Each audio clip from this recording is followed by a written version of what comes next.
Alright, so this is one of the micro USB 2 HDMI adapter. There's the SKU number right there. If you want to purchase one, type that in, it'll pop right up.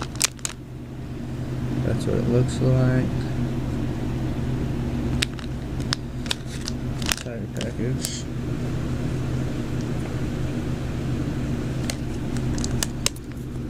Open it.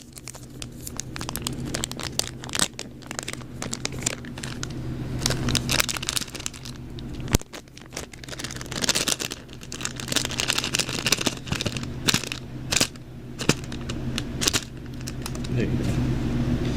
So you plug this in to your phone, another micro USB for it to charge, and it will also keep your phone charged while you're using it. Plug your HDMI cable into there, plug it into your TV. Make sure your phone or tablet supports MHL for it to work. And there you go.